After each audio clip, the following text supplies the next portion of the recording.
On the morning of March 13th, 1996, the attack began in complete silence.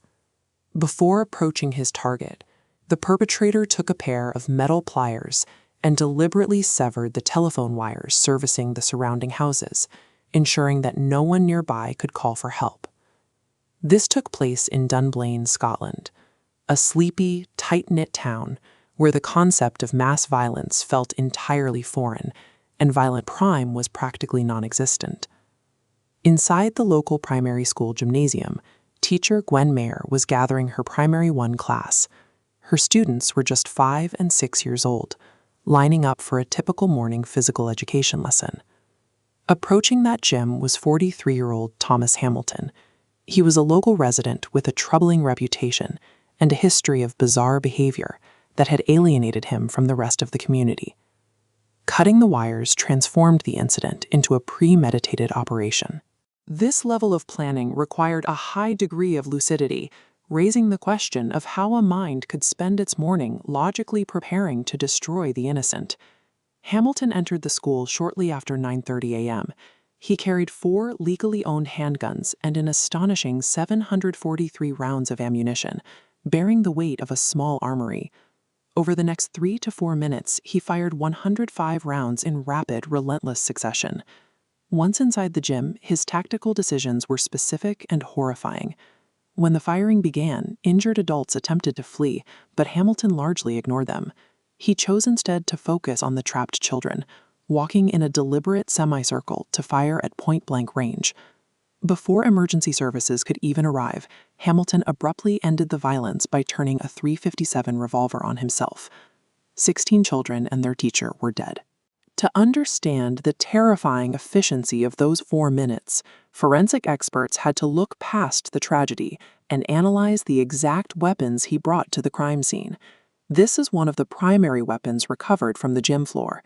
It's a 9mm Browning semi-automatic pistol.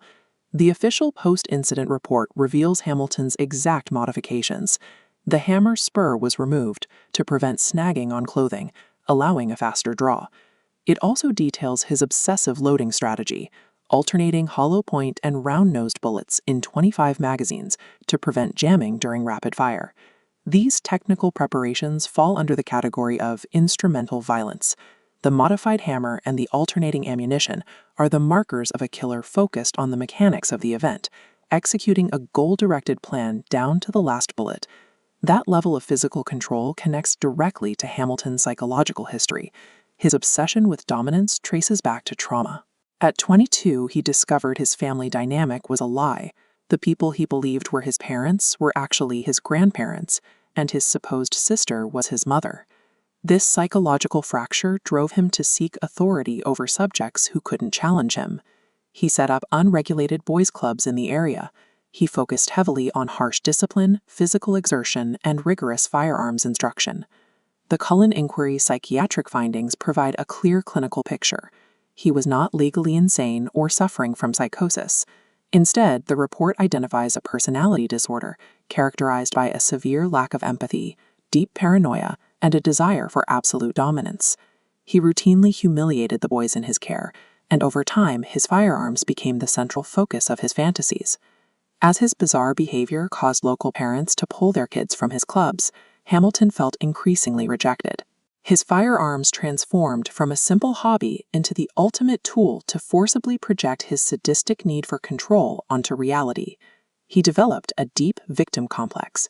Hamilton genuinely believed the parents and local authorities of Dunblane were actively conspiring to ruin his reputation. He retaliated with an obsessive letter-writing campaign. He flooded local officials with complaints, demanding they stop the rumors about his behavior, even mailing a letter of grievance to the Queen just days before the attack. But the most critical piece of the paper trail is a 1991 police report.